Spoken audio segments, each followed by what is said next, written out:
Good morning friend to all of you. Pragyan IAS में आपका स्वागत है।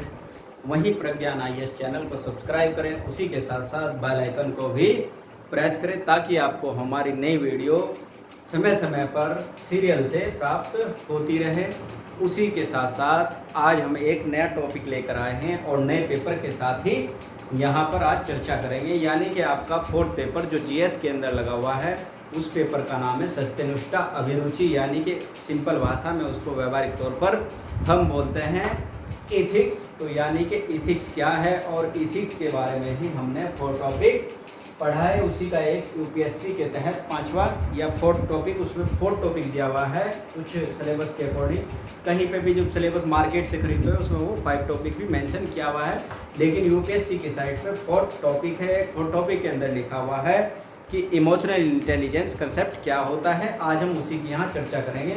अब बेसिकली थोड़ा ये समझ लेते हैं कि इस पेपर का यानी कि इस सब्जेक्ट का आपकी स्टडी में यानी कि आपकी तैयारी में क्या कंट्रीब्यूशन है, कितने नंबर का कहाँ से। मैंने आपको पढ़ा ही दिया था पहले ही दिन, पहली क्लास यहीं से ली थी कि सिलेबस पूरा का पूरा आपको मैंने डिजाइन करके समझाया था कि कैसे हमको पढ़ना है। उसी के साथ साथ हमको यह देखना होगा कि इस पेपर को लगाया क्यों गया है। कई बार पूछ लेते हैं इंटरव्यू वगैरह में कि देखो इस पेपर को लगाने के पीछे बहुत सारे तर्क भी हैं, समय समय पर तर्क दिए जाते हैं, कुछ थिंकरों के द्वारा भी दिए जाते हैं, कुछ विचारकों के द्वारा भी दिए जाते हैं, वहीं कुछ टीचर लोग भी देते हैं। तो सिंपल सी बात मान के चलो कि यानी कि जब तुम प्रशासक बनोगे तो तुम्हारे अंदर एक ऐसा इथिकल वैल्यू डेवलप हो जाना चाहिए ताकि आप अपने मानकों पे खरे उतर सको, ताकि आपको जन कल्याण के लिए वहाँ पर लिया जाता है और आप जाते भी जन कल्याण का सपना लेकर ही, लेकिन सिस्टम के अंदर जाने के बाद कुछ त्रुटियां जो नजर आई उसी को देखते हुए गवर्नमेंट ने यानी कि यूपीएससी ने इथिक्स के पेपर को डालने की चेष्टा की और उसी के साथ साथ इस पेपर को इंट्रोड्यूस यूपीएससी के सिलेबस के अंदर किया। जो 4th पेपर है ये मेंस के स्तर पर पेपर होगा। इसका पीटी में कभी रेयर केस में 1-2% बन जाता है, वो बताऊंगा कैसे बन जाता है। यानी कि पब्लिक एडमिनिस्ट्रेशन का जो इसका पार्ट है उससे बनता है वो कभी कभी, यानी कि हायरार्की पद सोपान वगैरह क्रम सजाने को आ जाता है, या कभी उसमें कई सारे उस तरीके से सिचुएशन डिपेंड क्वेश्चन दे देता है पीटी में, तो वहाँ से इस पर पीटी में पर्सन बनता है। लेकिन स्पेशल सिलेबस जो है आपका यह है मेंस के स्तर का सिलेबस है। पूरा का पूरा पेपर आपका 4th पेपर यहीं से आता है जीएस का। तो देखो आज हम पढ़ेंगे यहाँ से इमोशनल इंटेलिजेंस कंसेप्ट क्या है। तो इमोशनल इंटेलिजेंस कंसेप्ट के बारे में पूरा विस्तार से चर्चा करूँगा मैं। आज ही पढ़ना, बस केवल इसी क्लास में पढ़ना, काफ़ी कभी पढ़ने की आपको ज़रूरत शायद ना पड़े। आप कंसंट्रेट होकर कॉपी पेन निकाल कर बैठिए, कुछ मैं इसमें लिखता चलूँगा, उसको साथ साथ आप नोट करते हुए चलना। मैं ये आपको आशा दिला सकता हूँ और गारंटी ले सकता हूँ, अगर आपने आज मेरे साथ ये है लेक्चर सही से समझ लिया तो शायद लाइफ में कभी भी किसी कोचिंग या किसी बुक या किसी क्लास में या किसी टीचर के पास जाने की, पढ़ने की आवश्यकता नेक्स्ट टाइम ना पड़े। तो उसी लक्ष्य को लेकर आज वीडियो को चलाकर अपनी और पढ़िएगा। उसी के साथ साथ कॉपी पेन लेकर बैठो और मैं इसका फॉर्मेट बनाता हुआ चलूँगा। एक बात ध्यान रखना, इस पेपर में आप रटकर कुछ भी नहीं कर सकते, बुक से पढ़कर रटकर उसको कुछ नहीं कर सकते। हाँ, बुक को पढ़कर और उसको टॉपिक को समझकर उसका नेचर समझकर आप बहुत कुछ कर सकते हो। वहीं इस सब्जेक्ट के अंदर रटने का ना तो कुछ दिया हुआ है और ना ही रट के आप इसमें कुछ ज़्यादा सफलता हासिल कर सकते, इसीलिए इस पेपर को समझते हुए चलना। वही यह पेपर आपको ऐसे राइटिंग के पेपर में भी यानी कि ऐसे राइटिंग में बहुत हेल्प करेगा। सीधे सीधे यहीं से इथिक्स से कुछ जो इथिकल आपके पास ऐसे आते हैं। आज के समय में तुम देख रहा होगे जैसे कोविड-19 महामारी फैली हुई है, तो यानी कि इसमें इमोशनल और उसी के साथ साथ इथिक्स के बहुत सारे महत्वपूर्ण ऐसे बनने के चांसेस भी हैं। तो यानी कि करंट से भी आपको अपडेट कराऊंगा इसमें कि कहाँ से कैसे ऐसे बन सकता है। उसी के साथ साथ यहाँ से आपको ऐसे प्लस सेकंड पेपर यानी कि पॉलिटी के पेपर में भी आपको काफ़ी ज़्यादा हेल्प मिलती है। वहीं आपको जो पब्लिक एडमिनिस्ट्रेशन टॉपिक लेगा यानी कि पब्लिक एडमिनिस्ट्रेशन ऑप्शनल जो लेगा सब्जेक्ट बच्चा, उसमें भी एक टॉपिक है आपके पास में, वहाँ भी इससे आपको बहुत सारी हेल्प मिलने वाली है। इसमें दिया हुआ है 4th topic the thinker and philosopher from world and India, यानी कि विश्व और भारत के थिंकर और फिलोसफर के बारे में जो चर्चा करनी है वह हम यहाँ भी चर्चा करते हैं और पब्लिक एडमिनिस्ट्रेशन में भी वह टॉपिक सेम है, तो इसलिए दोनों के टॉपिक कोलैप्स कर रहे हैं। तो यानी कि जो गवर्नेंस का पार्ट है इथिक्स के अंदर वह पब्लिक एडमिनिस्ट्रेशन में ऑलरेडी व्यक्ति जो पब्लिक एडमिनिस्ट्रेशन लेता है वो 4th पेपर का बहुत सारा पार्ट पढ़ लेता है, या जो व्यक्ति पहले इसको पढ़ लेता है तो यानी कि पब्लिक एडमिनिस्ट्रेशन के कुछ टॉपिक यहाँ पढ़ लेता है। तो यह बात देखनी है आपको कैसे इसको सब्जेक्ट को अपने अनुसार डिजाइन करना है और उसके अनुसार इसको धीरे धीरे पढ़ते जाना है। तो यह सब्जेक्ट बहुत ही इंटरेस्टिंग सब्जेक्ट है, अगर एक बार समझ लो तो इसमें किसी भी, सबसे बड़ी बात यह होती है कोई भी टॉपिक इसमें रटने का नहीं है। यानी कि जैसे आप इतिहास में हो या किसी भी और सब्जेक्ट में देखोगे ह्यूमैनिटी के विषय में, तो आपको ज़्यादातर चीज़ों को तथ्यात्मक रूप से भी ज़्यादा कंसंट्रेट करके रटना भी कुछ कहीं पे पड़ जाता है, लेकिन इसमें ऐसा कहीं भी नहीं दिखाई पड़ता। तो हेडिंग डालो अपना, इमोशनल इंटेलिजेंस कंसेप्ट क्या होता है। मैं डाल देता हूँ इमोशनल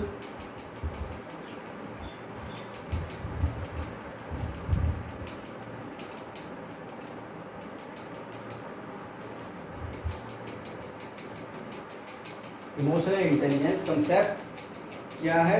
यह हेडिंग आप सभी लोग डालिएगा और उसके बाद हम स्टार्ट करते हैं यहीं से। तो सभी हेडिंग डाल दीजिए। देखो, इसको बोलते हैं संवेगात्मक बुद्धि, हिंदी में भी लिख लेना, संवेगात्मक बुद्धि। अब पहले पढ़ेंगे हम संवेगात्मक को, बुद्धि के बारे में चर्चा करेंगे उसके बाद। तो यानी कि संवेग क्या होता है, संवेग होता है वेग और गति, यानी कि शारीरिक और मानसिक गति प्रदान करता है। यानी कि व्यक्ति को क्या करता है, शारीरिक और मानसिक गति प्रदान करता है संवेग। तो उसी तरीके से आपने देखा होगा एक समय में इंटेलिजेंस माना उस व्यक्ति को जाता है जिसके पास बुद्धि ज़्यादा होती थी। यानी कि आपने भी देखा होगा कि कुछ बच्चे 9th में भी, 10th में भी, 12th में भी, ग्रेजुएशन में भी फर्स्ट क्लास आते थे, यानी कि टॉपरों की लिस्ट में रहते थे। लेकिन क्या हुआ, वहीं एक व्यक्ति तो बुद्धिमान था, क्विक डिसीजन एकदम पूरा। एक व्यक्ति के पास इमोशनल इंटेलिजेंस था, वो 3rd क्लास व्यक्ति था, यानी कि उसके पास इमोशन को कंट्रोल करने की शक्ति अपनी, यानी कि संवेगात्मक बुद्धि अधिक थी, ना कि इंटेलिजेंस ज़्यादा था। तो यानी कि इमोशनल को कंट्रोल करने की, हो सकता है कि बुद्धिमान बहुत ज़्यादा हो लेकिन इमोशनल के मामले में बहुत वीक हो। तो ये बात मान के चलो कि जैसे कोई बच्चा IIT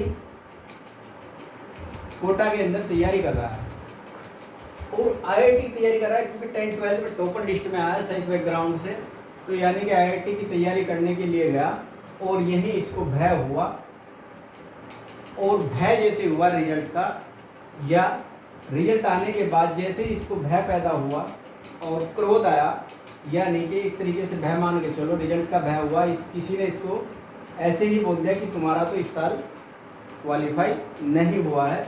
उसी के साथ साथ क्योंकि व्यक्ति इंटेलिजेंस काफ़ी था, बस इमोशनली रूप से इमोशनल हुआ, भय पैदा हुआ और इमोशनल के चक्कर में आते तुरंत सुसाइड कर लिया। और ऐसी तरीके से आपने देखा होगा क्योंकि भय के इमोशनल को कंट्रोल अपने नहीं कर पाया और तुरंत क्या किया, सुसाइड। यानी कि इंटेलिजेंस होने के बावजूद संवेगात्मक बुद्धि के अभाव में इसने क्या, अपनी ज़िंदगी को समाप्त कर लिया। तो आज हमको यही पढ़नी होगी सबसे बड़ी बात, इसीलिए मैंने यह टॉपिक भी चुना है कि आपने देखा होगा कोविड-19 महामारी में आप मिनिमम 3 तो मान ही सकते हैं, 3 मंथ से एक रूम के अंदर हो, 6x4 के जो बच्चे स्टूडेंट हैं वो 6x4 के दिल्ली वगैरह में भी पैकेज हैं। तो यानी कि अगर देखा जाए तो वह अपने इमोशन को कैसे कंट्रोल कर रहे हैं वहाँ, और कैसे उनको जीवन में आगे इस महामारी को लेकर बढ़ना है।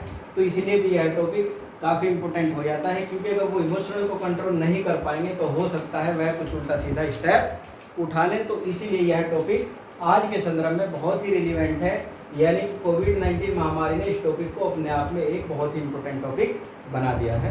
तो इसीलिए मैंने आज यही टॉपिक इथिक्स का चुना है। तो अब देखो, इसके कुछ पक्ष होते हैं, उन पक्षों की हम चर्चा करेंगे, इसके पक्ष क्या होते हैं।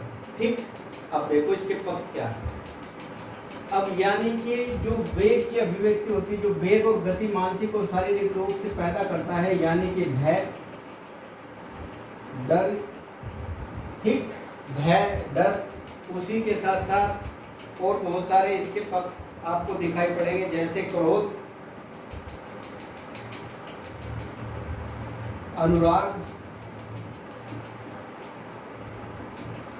प्यार, ये सभी क्या है, यानी कि इमोशनल है, और इनको आप बाय बर्थ लेकर आते हो। तो इसी तरीके से और भी इसके बहुत सारे पक्ष हैं, जैसे जलन, डाहा, उसी के साथ साथ चलो इसको ले, इसकी चल गया कि सूत्रों में चलने वाला शब्द जलन, घृणा, ये भी हो सकती है ना, घृणा ये भी एक इमोशन है। और बताओ, और इसमें क्या होगा, निराशा, दुख, ये सभी क्या है। अब देखो इनको समझेंगे कैसे क्या है। तो हमारी जो शिक्षा पद्धति थी प्राचीन समय से, आपने देखा होगा पंचतंत्र के अंदर बहुत सारी ऐसी कथाएं कहानियों के माध्यम से इमोशनल इंटेलिजेंस को समझाया हुआ है और डेवलप किया हुआ है इमोशनल इंटेलिजेंस को बच्चों के अंदर। वहीं आप देखोगे कठोपनिषद के अंदर भी बहुत सारी ऐसी कथाओं के माध्यम से इमोशनल इंटेलिजेंस को मजबूत किया गया है, यानी कि इसको डेवलप किया गया है। आपने देखा होगा हमने कभी उन चीज़ों को अपने सिलेबस के पार्ट में बच्चों को नहीं बनाया, यानी कि सिलेबस के अंदर इन चीज़ों को नहीं डाला। जब डेनियल गोलमेन जैसे अमेरिका के थिंकर्स वगैरह, यानी कि उन्होंने इस टॉपिक को प्रामाणिकता दिलाई, यानी कि एक तरीके से देखा जाए तो यह हमारे यहाँ पहले से ही विद्यमान था इमोशनल इंटेलिजेंस कंसेप्ट। यानी कि आपने पंचतंत्र की कहानियों में बहुत चीज़ें पढ़ी होंगी, आज के समय में तो कुछ ही बच्चे उससे मुखातिब होंगे, बाकी ज़्यादातर उससे कुछ अन्य बुक पढ़ते होंगे। बुक मार्केट में बहुत आ जाती है, देखा होगा कभी बस में जाते हुए बहुत सारी बुकें आपको मिल जाती हैं। तो यानी कि इमोशनल इंटेलिजेंस वह चीज़ है जिससे वेग, गति, शारीरिक और मानसिक रूप से तेजी आती है उनमें, और उसके कारण क्या होता है, जैसे भय, डर, क्रोध, अनुराग, प्यार वगैरह। वहीं जलन, घृणा, निराशा, दुख, ये सभी क्या है, ये सभी इमोशन है। देखो ये स्वाभाविक होते हैं, इमोशनल सभी के अंदर होता है, उसको मैनेज कैसे करना है उसी को इमोशनल इंटेलिजेंस कहा जाता है, यानी कि संवेगात्मक बुद्धि उसी का नाम है। तो देखो जैसे आप इसको समझो, भय, वो भय तो मैंने जैसे आपको एक एग्जाम्पल दिया, यानी कि IIT वगैरह की कहीं बच्चा तैयारी कर रहा है, उसी के साथ साथ अगर उसको भय पैदा हुआ कि मेरा रिजल्ट खराब हुआ तो उसने सुसाइड कर लिया, यानी कि अपने इमोशन को कंट्रोल नहीं कर पाया। उसी के साथ साथ देखो डर, डर भय वैसे तो एक ही चीज है। ये देखो क्रोध, क्रोध क्या हुआ कि अगर जैसे मैं आपको बताऊं एक कहानी, यानी कि पंचतंत्र के अंदर ही दी हुई है कि एक व्यक्ति ने सांप को नेवले को पाला हुआ था, यानी कि एक व्यक्ति ने नेवले को पाला हुआ था। उसी के साथ वह एक दिन बाहर गया घर से और बच्चे के पास उस नेवले की सुरक्षा के लिए छोड़कर चला गया। तो जैसे ही उसने घर में आके देखा तो जो गेट उसने देखा सामने से, वहाँ पर ब्लड के कुछ ड्रॉप्स पड़े हुए थे। उसी के साथ साथ उसने कुछ डंडा उठाया और नेवले को मार दिया। यानी कि क्यों, क्या हुआ, उसको क्रोध आया, और क्रोध किस वजह से आया कि इसने बच्चे को मार दिया है। यानी कि उसका इमोशनल क्रोध उसके अंदर आना भी स्वाभाविक था, क्योंकि सभी के अंदर ये बाय बर्थ होता है, सभी को आता है, ये थोड़ी सभी पे चलती है। बच्चे को देखो प्यार से उसको सहलाओगे तो यानी कि आपके साथ ठीक से ट्रीट करेगा, वहीं उसके साथ अगर आप नहीं ठीक से ट्रीट आओगे तो आपके साथ क्या करेगा, क्रोध करेगा, मारेगा, पीटेगा। उसी के साथ साथ अगर आप उसको छोटे से बच्चे को जोर से चिल्ला दो उसके पास, तो क्या होगा, भय पैदा होगा, क्योंकि उसके पास इमोशनल इंटेलिजेंस इतना नहीं है अभी कि वह उसको अपने इमोशन से कंट्रोल कर पाए। तो उसी तरीके से समझो ये बाय बर्थ होती है, इनको कंट्रोल कैसे किया जाता है, यही संवेगात्मक बुद्धि है। तो देखो इसीलिए आपके अंदर आप जब प्रशासक बनोगे तो यानी कि इमोशनल इंटेलिजेंस आला दर्जे का होना चाहिए। आला दर्जे का इसलिए भी होना चाहिए क्योंकि जब आप एक प्रशासक बनोगे तो आप जनता को भी न्याय दिलाओगे और उनके कल्याण के हित में कार्य करोगे। उसी के साथ साथ आपको यह देखना होगा क्योंकि कुछ व्यक्ति ऐसे भावनात्मक होते, इमोशनल होते हैं कि वह आपके सामने प्रस्तुत हो सकते हैं, केवल अपनी बात को प्रस्तुत नहीं कर सकते। तो आपको यह उनके अपने इमोशनल इंटेलिजेंस से देखना होगा कि व्यक्ति कितना परेशान है, और उसी के अनुरूप आपको उचित अनुचित का निर्धारण करके उसके पक्ष विपक्ष में डिसीजन लेना होगा और उसको न्याय दिलाना होगा। तो इसीलिए इमोशनल इंटेलिजेंस जस्टिस का भी बहुत इंपॉर्टेंट टॉपिक है। यानी कि हमारी न्यायपालिका में तो बहुत अच्छा टॉपिक लगा हुआ है इमोशनल इंटेलिजेंस का, काफ़ी बुक पढ़नी पड़ती है, और उसके बाद इनकी ट्रेनिंग का भी बहुत अच्छा पार्ट इसी पर ही चलता है। तो यानी कि अगर किसी ने आपको बोल दिया कि मेरे साथ ऐसा हुआ है, या कभी तुम कहीं पर गए और वहाँ पर क्या हुआ कि सिचुएशन ऐसी है कि सिचुएशन देखने लायक भी नहीं है, तो आप अपने आप को कैसे कंट्रोल करोगे? वहीं उस जन के साथ जिसके आप जुड़े हो, जिसको वहाँ बुलाने पर आप गए हो, तो उसको कैसे मेंटेन करोगे? ऐसा नहीं कि आप भी वहाँ इमोशनल हो जाओ, क्योंकि आपको अपने भी इमोशनल कंट्रोल करने और उसी के साथ साथ आपको दूसरों के भी इमोशनल को कंट्रोल करते हुए उनके साथ संवाद तालमेल बनाकर उनके समस्याओं का समाधान करना होगा। उसी के साथ साथ आपको क्या करना होगा, केस स्टडी में भी यहाँ से आपको बहुत हेल्प मिलने वाली है, यानी कि इसका जो कोर्स पेपर आता है एथिक्स का, एथिक्स में केस स्टडी बहुत अच्छी आती है और अच्छे खासे मतलब के नंबर भी उनसे मेंस के स्तर पर आप बना सकते हो। तो देखो, आपने देखा होगा सन 2014 में जब मोदी जी जीत कर आए तो उधर एडवाणी साहब बैठे हुए थे, उन्होंने कुछ मोदी जी के यह बोला था शायद कि ये तो आपकी ही कृपया है। तो यानी कि आपने देखा हो तो मोदी जी के फेस से लगता था, यानी कि उन्होंने फिर सिर को झुकाया, वो इमोशनल हो गए और इमोशनल होने के बाद कुछ समय उन्होंने अपनी गर्दन नीचे करके अपने इमोशन को मेंटेन किया, यानी कि आंसू आने से रोका। तो कई बार ऐसा हो जाता है कि इमोशनल होने से व्यक्ति खुशी के कारण भी, यानी कि अनुराग के कारण या खुशी के कारण भी, हर्ष के कारण भी भावुक हो जाता है, और जो इमोशनल है उसकी अभिव्यक्ति कभी कभी खुशी के आंसू के रूप में सामने आ जाती है। तो यानी कि वो सारे इमोशनली हैं। तो हो सकता है व्यक्ति बुद्धिमान हो लेकिन इमोशनल रूप से काफ़ी वीक हो। देखो, जैसे एक व्यक्ति बुद्धिमान तो बहुत है लेकिन भय काफ़ी ज़्यादा है इसके अंदर, तो जैसे ही थोड़ा सा डर पैदा हुआ तुरंत भग खड़ा हुआ। तो यानी कि अगर भग खड़ा हुआ, जिस कार्य को कर रहा था तो उससे वंचित हो गया।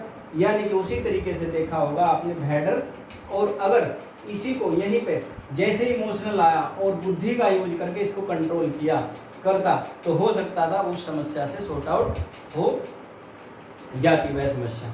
तो यानी कि इसी तरीके से क्रोध आपने देखा, तो जो मैं बता रहा था आपको, एक व्यक्ति ने नेवले को पाला हुआ था, उसी तरीके से उसने उस नेवले को अपने बच्चे के पास उसकी सुरक्षा के लिए छोड़ा घर पर, और वह घर से बाहर कुछ सामान लेने के लिए गया। जैसे ही उसने घर के अंदर एंट्री करी तो उसने देखा कि यहाँ पर ब्लड की कुछ गेट के पास ड्रॉपलेट पड़ी हुई हैं। तो जैसे ही उसने देखा तो यानी कि क्रोधित हो गया इमोशन के लिए। जैसे इमोशनल आया तो इमोशनल होने के बाद क्रोधित, यानी कि शारीरिक और मानसिक दोनों में गति आ गई और उसके कारण यह क्रोधित हुआ। और जैसे ये क्रोधित हुआ इसलिए नेवले को सोचा अपने माइंड में कि ने बच्चे को मार दिया है। तो यानी कि नेवले ने बच्चे को मार दिया है, तो उसी के ही ये ब्लड ड्रॉप पड़े हुए हैं। तो उसने बिना कुछ बुद्धि या दिमाग लगाए उसने उठाया डंडा और नेवले को मार दिया।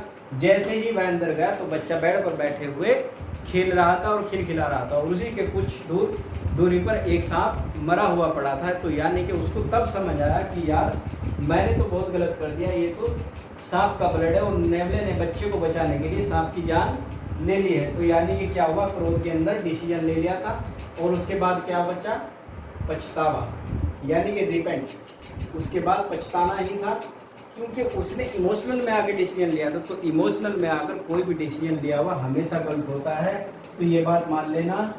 यानी कि हमेशा का मतलब ये नहीं कि आप आर्मी में भी अगर इमोशनल होकर डिसीजन नहीं लोगे तो वहाँ तो इमोशनल होके ही डिसीजन लेना जाता है, लास्ट के प्रति अगर इमोशनल नहीं हुए तो यानी कि वहाँ मामला कुछ उल्टा बन सकता है। तो इसलिए ये सभी जगह कहना उचित नहीं है, मेरा कंटेक्स्ट यहाँ है मतलब कहने का, ठीक है। तो यह है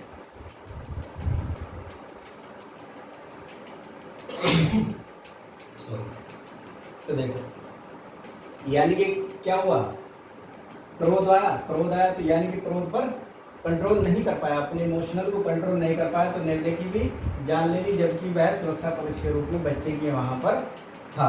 उसी तरीके से देखो कैसे होता है, जैसे आप ट्रैफिक आईपीएस हो किसी भी डिस्ट्रिक्ट के, तो अगर किसी डिस्ट्रिक्ट के आप आईपीएस हो तो यानी कि आपको पता लगा कि यहाँ एक्सीडेंट हो गया और एक्सीडेंट के साथ साथ ही रोड पर जाम लगा हुआ है। उसी के साथ साथ जैसे रोड पर जाम हुआ है आप पर सूचना है और आप वहाँ उसी जगह पर जब पहुँचे उसी स्थान पर, तो आपके वहाँ लोगों ने खिलाफ में भी नारे लगाने स्टार्ट कर दिए कि पुलिस हाय हाय पुलिस मुर्दाबाद। तो आपको क्या हुआ, उससे क्रोध आया कि ये व्यक्ति किसी ने मेरा आज तक हाय हाय या मुर्दाबाद नहीं किया, ये व्यक्ति कैसे मुर्दाबाद कर रहे हैं। तो आप एकदम से इमोशनल में और आपको आ गया क्रोध, और जैसे ही क्रोध आया आपने तुरंत ऑर्डर किया गोली चलाने का। तो जैसे ही शूट आउट किया तभी आपने देखा कि शूट आउट करने पर 5-4 लोग टपक गए। तो आप तो फंस ही गए, क्योंकि निर्णय का है दिया क्रोध। क्रोध क्या था, एक इमोशनल का पार्ट। तो यानी कि वहाँ बुद्धि नहीं लगाई आपने। तो इमोशनल जैसे ही आपका हुआ और इमोशनल ने इसमें गति प्रदान की, तुरंत आपने ऑर्डर किया, क्योंकि आपके पास स्कोप है, आप प्राधिकारी हो। तो यानी कि आपके पास प्राधिकार है और स्कोप है, कर सकते हो। लेकिन उसके बाद फिर क्या हुआ, जैसे ही जांच हुई अपने आप तो फंसे ही फंसे। उसी के साथ जो गोली चलाने वाले थे 2-4 लोग, वो भी इसमें सिमट गए। तो यानी कि हमेशा इमोशनल इंटेलिजेंस इसलिए इम्पोर्टेंट टॉपिक है कि देखो इसमें इमोशनल इंटेलिजेंस के कितने मैं आज आपको पक्ष एग्जाम्पल से माध्यम से समझाऊंगा, तो शायद कभी आप इसको फिर भूल पाओ। इसी तरीके से प्यार, जब व्यक्ति केवल इमोशनल पे चलता है तो आपने देखा होगा बहुत सारे व्यक्ति क्या होते हैं, प्यार के चक्कर में पड़ जाते हैं और उसके बाद क्या केवल इसका प्रयोग नहीं करते, केवल इमोशनल का ही प्रयोग करते हैं और इमोशनल में घर से दोनों भग खड़े होते हैं। तो यानी कि उस समय किसकी चक्कर में पड़े हुए थे, ओनली इमोशनल को काम में ले रहे थे, केवल इमोशनल में थे, यानी कि भावनात्मक रूप से थे। इंटेलिजेंस का कोई प्रयोग उधर तो काम ही नहीं कर रहा था दिमाग। यानी कि इसमें एक दूसरे के प्रति इमोशनल पूरे ऐसे बह रहे थे जैसे गंगा का पानी। तो यानी कि अगर गंगा के पानी की तरह इमोशनल को बहाओगे और दोनों घर से भग खड़े हुए, जैसे ही तत्पश्चात कुछ समय के बाद वास्तविक जीवन से परिचय हुआ, तो फिर किसने काम किया, बुद्धि।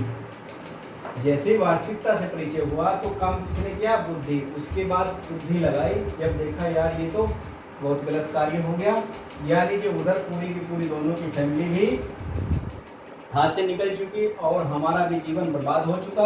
तो यानी कि इमोशनल के साथ साथ अगर व्यक्ति अपनी बुद्धि का भी प्रयोग करता है, क्योंकि कुछ लोग करते हैं, अगर प्यार होता है ये अच्छी चीज़ है, ऐसा नहीं कि ये हमेशा गलत होता है। प्यार मोहब्बत होगी तो जीवन कभी आनंदमय चलेगा, अगर ये ही नहीं होगा तो कैसे चलेगा।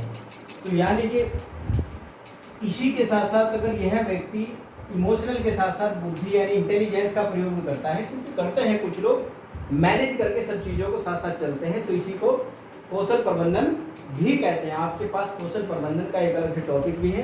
तो यानी कि अगर ये समझ लिया तो कौशल प्रबंधन को आपको समझने में ज़्यादा दिक्कत नहीं आएगी और 80% कौशल प्रबंधन आप इसी एग्जाम्पल्स के माध्यम से समझ जाओगे। और एक बात ध्यान रखना कि इथिक्स के पेपर के अंदर आपको एग्जाम्पल के माध्यम से ही समझाना होगा, यानी कि अगर आपने एग्जाम्पल उसमें ठीक नहीं दिया तो आपका प्रश्न हो सकता है ना पूरा का पूरा फुलफिल हो शर्तों के अनुसार, यानी कि उसमें ज़्यादा आपको एग्जाम्पल अपने माइंड सेट से घड़ने होंगे या आपको कुछ बुकों के माध्यम से भी उनकी हेल्प लेनी होगी, कुछ टीचर के माध्यम से भी उनकी हेल्प लेनी होगी। उसी तरीके से आपको केस स्टडी में भी आपको काम आएगा। तो देखो यार हुआ, यानी कि क्लास में 2 स्टूडेंट बैठे थे, पढ़ रहे थे दोनों ठीक ठाक, दोनों के प्रति इमोशनल हुआ, दोनों इमोशनल बाहे, यानी कि शारीरिक और मानसिक गति हुई और दोनों एक दूसरे के साथ साथ 7 जन्म तक मरना और 7 जन्म तक जीना, साथ साथ रहने की शर्तों पर इमोशनल में रहकर घर से भग खड़े हुए। आगे जैसे वास्तविक जीवन से परिचय हुआ, फिर देखा कि यार ये तो बहुत गलत हो गया, तो उस समय किसने काम किया, बुद्धि। अगर ये दोनों साथ साथ समय का तुम बुद्धि का प्रयोग करते तो हो सकता था उस समय अपने जीवन को बेहतर करके इसको मैनेज करके दोनों साथ भी रह सकते थे और अपनी लाइफ को बेहतर भी बना सकते थे। तो उसी तरीके से आपने देखा होगा खुशी, आपने देखा खुशी कैसे क्या इमोशनल है। तो आपने देखा जैसे घर में शादी हुई या कुछ भी हुआ तो आपको खुशी भी होगी उसके तहत, यानी कि बहुत सारी चीज़ें मौके ऐसे आते हैं जहाँ पर व्यक्ति को खुशी होती है। और खुशी के आपने देखा होगा कई बार अभिव्यक्ति होती है, जैसे आपने देखा होगा कुछ लोग, जैसे किसी का रिजल्ट आया और वह व्यक्ति उसके पेरेंट्स रिजल्ट देखकर घर आए तो उसने बताया कि तुमने पूरा का पूरा स्टेट टॉप किया है, तो हो सकता है बच्चे की अभिव्यक्ति आंसू के रूप में हो जाए, क्योंकि खुशी के आंसू उन्हीं को बोलते हैं। उसी तरीके से देखो हर्ष,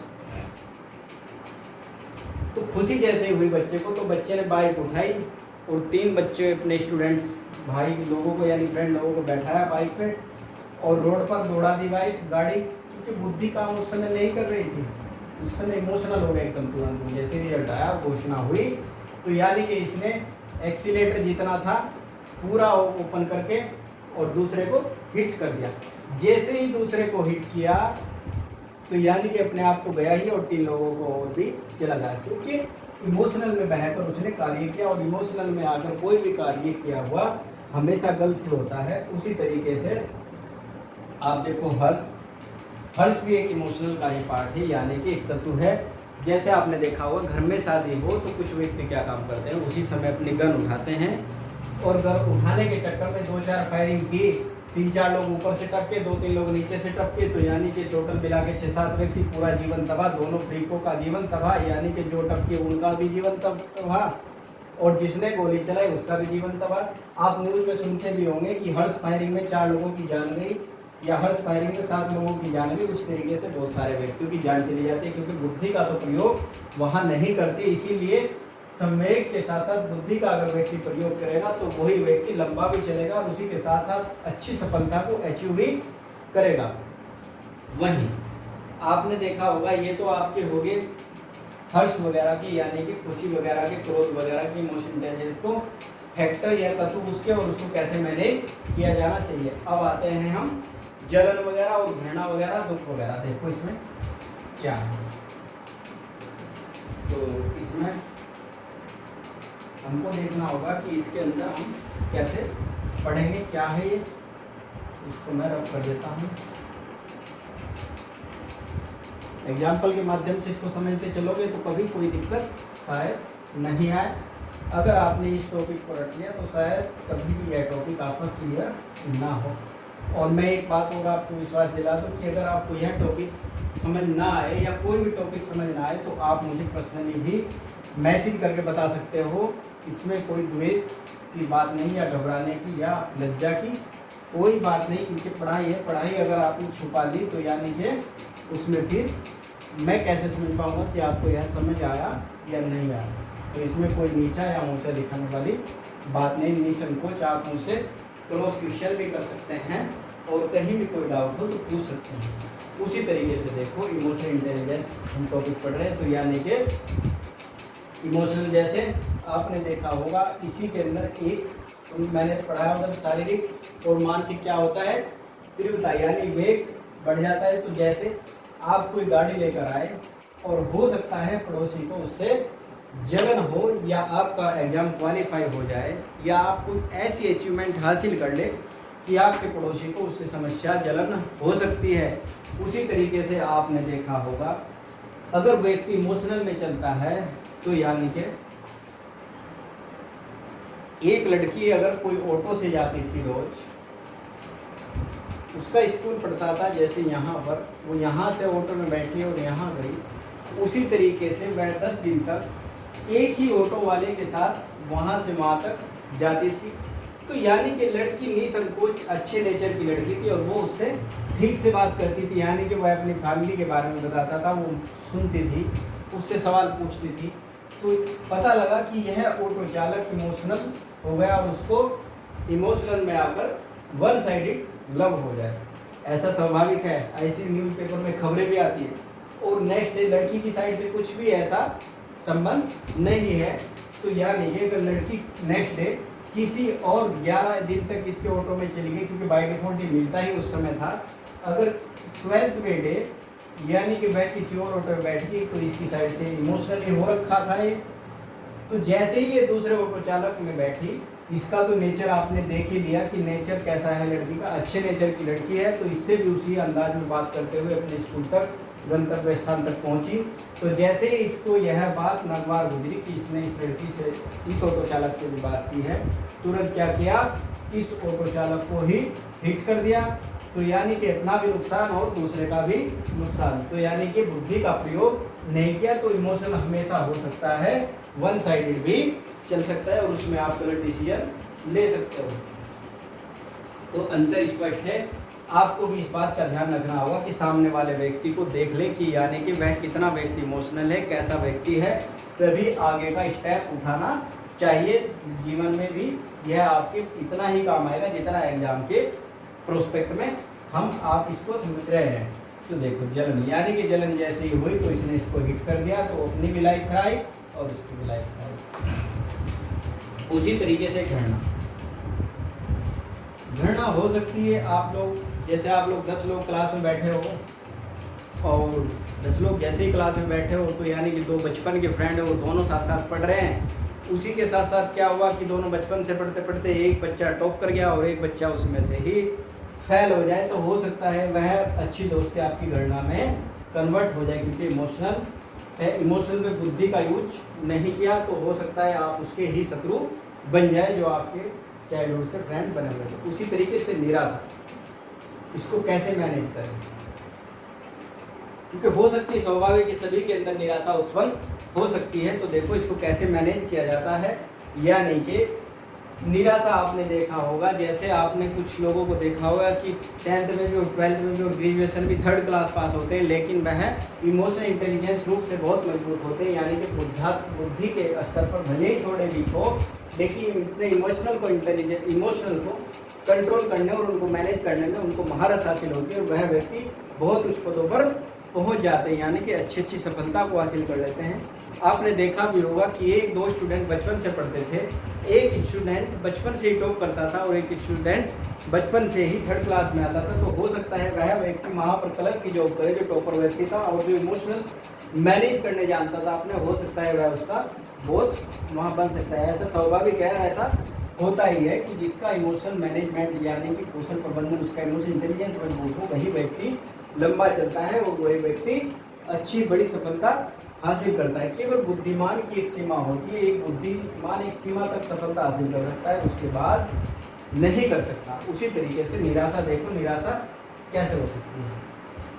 आप 10th में हो सकता है 2 बार फेल हो जाओ या 12th में 2 बार फेल हो जाओ, क्योंकि स्वाभाविक है, पढ़ाई को लेकर नहीं हो सकते आप, अवेयरनेस आपके अंदर उस समय इतना बुद्धि का विकास नहीं हुआ हो सकता है आपके पास संसाधनों का अभाव हो सकता है आपकी कोई इंटरनल यानी कि आपकी कोई समस्या हो, पर्सनल, बहुत सारी समस्याएं साथ साथ चलती। तो आप कुछ व्यक्ति ऐसे होते हैं कि 2 बार फेल हुआ, उसे पढ़ाई छोड़ दी, या 3 बार फेल हुआ, उसने पढ़ाई छोड़ दी।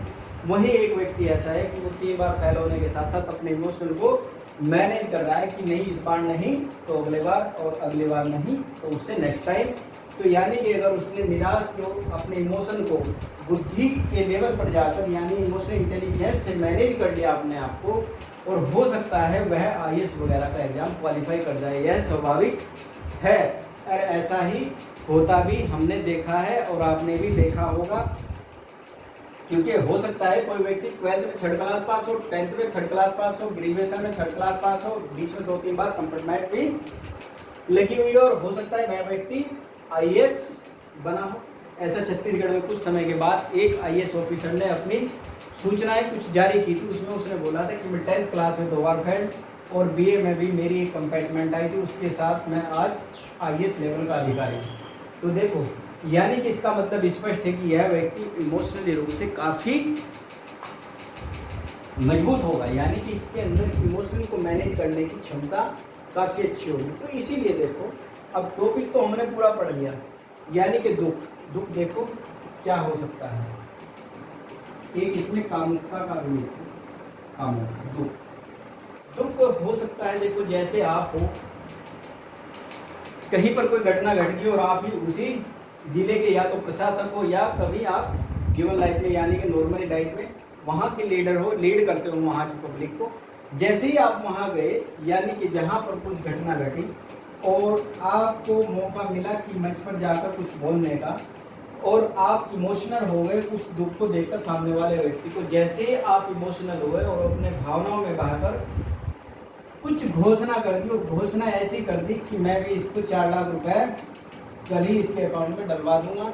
जैसे ही आगे चले थोड़ी देर बाद घर पर जाकर देखा कि यार वहाँ क्या बोल दिया, इसका प्रयोग किया कि यार ये तो बहुत गलत हो गया, क्योंकि उस समय किस पर काम किया, इमोशनल के ऊपर काम किया, उसको मैनेज नहीं कर पाए। तो यानी कि वहाँ कुछ भी बोल दिया, उस पर फिर या तो मानकों पर खड़े उतरो क्योंकि 5 बार चुनाव भी है, या फिर अपनी बात से मुकर जाओ। 2 ही उसके पास कारण बने, खुद भी परेशान हो गया उस चक्कर में। हो सकता था जितना उसके पास बजट था उसी के हिसाब से बोलता, लेकिन यहाँ इमोशनल हैवी होगा बुद्धि का प्रयोग ना करने के अभाव में। तो ऐसा कई बार आपने होता भी देखा होगा कि कुछ व्यक्ति क्या करते हैं कहीं पे भी कुछ भी बोल देते हैं, लेकिन जैसे ही व्यवहारिकता से परिचय होता है तो या तो अपनी बात से मुकर जाते हैं या फिर लॉस का शिकार हो जाते हैं। तो यानी कि इमोशनल इंटेलिजेंस इसी टॉपिक का नाम है। अब देखो कामुकता। कामुकता क्या होती है, यानी कि ये भी एक व्यक्ति का पार्ट है और नेचर का ही एक तरीके से पार्ट है, क्योंकि यह कामुकता का पार्ट हमारे यहाँ भी है और यानी कि ह्यूमैनिटी के अंदर भी और वहीं पशु के साथ साथ भी यह होता है। तो देखो जैसे कामुकता है, हमने देखा कि कामुकता ये इंसान में भी है और पशु के अंदर भी है, यानी कि इस स्तर पर इंसान और पशु में एक समानता दिखाई पड़ती है। यानी कि व्यक्ति के अंदर भी कामुकता है और पशु के अंदर भी कामुकता है, बशर्ते पशु कभी इस चीज का प्रयोग बहुत कम करता है। पशु के अंदर यानी कि इमोशनल होता है, आपने देखा होगा पशु को भी इमोशनली, जैसे आप कभी कुत्ते को पालो तो उसके अंदर इमोशनल बहुत ज़्यादा होता है। आप देखो अगर आप उसको रोज खाना खिला रहे हो, चाहे वो कुत्ता आप उसको पालते नहीं हो और आपके घर पे अगर कोई डॉग रोज आता है और आप उसको रोटी खिलाने लगो, यानी कि उसके ऊपर हाथ फेर के सहलाने लगो उसको, तो जैसे ही आपने उसको पालने यानी कि एक तरीके से खिलाना पिलाना, उससे इमोशनल अटैचमेंट इतनी हो जाएगी कि वो आप जहाँ भी मिलोगे वहीं देखकर आपका सम्मान करेगा। कुत्ते का सम्मान आपको पता ही है कि वो जैसे ही व्यक्ति को देखता है और जिससे जुड़ाव महसूस करता है उसको देखकर अपनी पूंछ को हिलाना स्टार्ट कर देता है, यानी कि वह अपने इमोशनल की अभिव्यक्ति उसी रूप में करता है। तो देखो उसी स्तर से इमोशनल पशु के अंदर भी है और इंसान के अंदर भी, लेकिन पशु इसी स्तर पर जाकर इंसान से अलग हो जाता है कि वह इमोशनल इंटेलिजेंस का प्रयोग एक साथ नहीं कर पाता। देखो पशु यानी जैसे डॉग आपने देखा होगा, जैसे ही इसके अंदर कामुकता का विचार आया यानी कि इमोशनल आया, कामुकता का तुरंत इम्प्लीमेंट कर देगा, चाहे कोई भी हो। उसी तरीके से हमने यहाँ एक क्रोध लिखा था, तो अगर पशु को क्रोध आया तो तुरंत सामने वाले को उसको ये कोई मालूम नहीं, चाहे वो सूट बूट में किसी भी चीज़ में पहने हुए घूम रहा हो, कितना भी अधिकारी या देश का प्रधानमंत्री क्यों ना हो, क्योंकि उसके पास इस चीज़ का अभाव है, केवल किस पे काम करता है, इमोशनल पे, तो उसको क्या काम करेगा, तुरंत जैसे ही क्रोध आएगा हिट कर देगा। उसी तरीके से यह इंसान से भिन्नता है। उसी के साथ साथ आपको यह भी देखना होगा, जैसे यह एक इंसान है मान लेना, और यह एक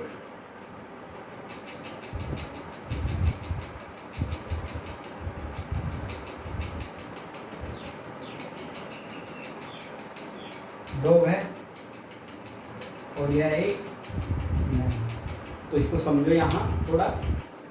जब व्यक्ति के अंदर कामुकता आएगी तो ऐसा नहीं कि ये वहीं पर उसको इम्प्लीमेंट कर दे, तो उस समय यह कामुकता आने पर विचार तो आना दोनों के अंदर स्वाभाविक है, क्योंकि नेचर चीज है। तो जैसे ही कामुकता आएगी तो यह इसका प्रयोग करेगा, यह देखेगा कि यहाँ इसको अभिव्यक्त करना उचित है या नहीं उचित है। इमोशनल तो आगे, यानी कि उसको इमोशनल को मैनेज कैसे किया इसने, अपनी बुद्धि का प्रयोग करना।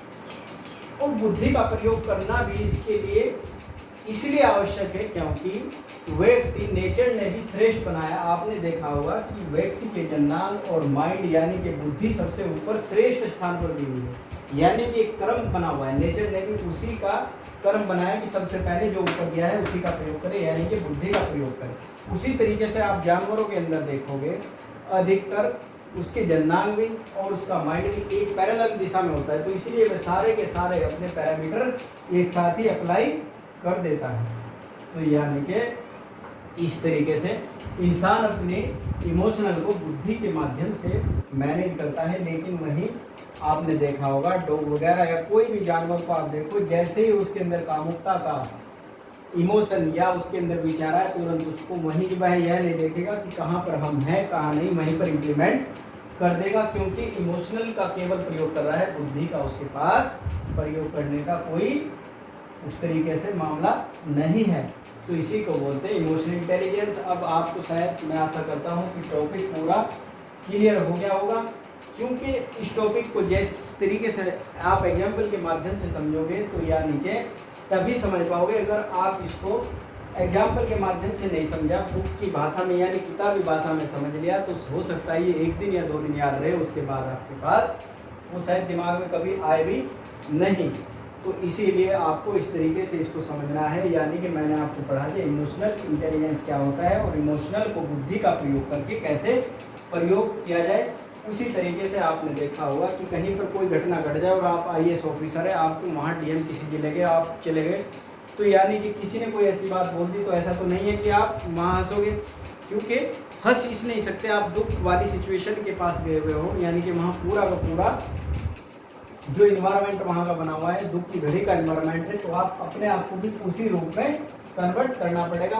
और ऐसा भी नहीं है कि आप वहाँ भी उनके दुख को देखकर रोने लगो, क्योंकि आपको अपने इमोशनल भी वहाँ मैनेज करने होंगे और जिस दुख की घड़ी में आप गए हो उसको भी वहाँ सिचुएशन को हैंडल करना होगा। इसीलिए यह टॉपिक बहुत ही इंपॉर्टेंट बन जाता है।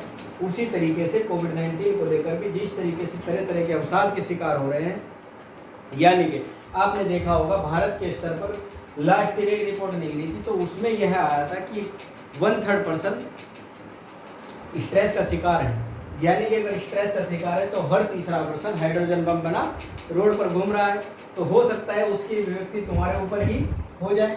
तो इसीलिए आपको अपने इमोशन के साथ साथ इंटेलिजेंस का प्रयोग करके व्यवहार में चलना चाहिए। उसी के साथ साथ ही हमको आज ये संवेगात्मक बुद्धि का पूरा टॉपिक क्लियर हो जाना चाहिए। उसी के साथ हम अब केवल अभी हमने पढ़ा संवेग के क्या मामले हैं क्या नहीं, उसी के साथ साथ कुछ बुद्धि के आपको एस्पेक्ट्स बताए।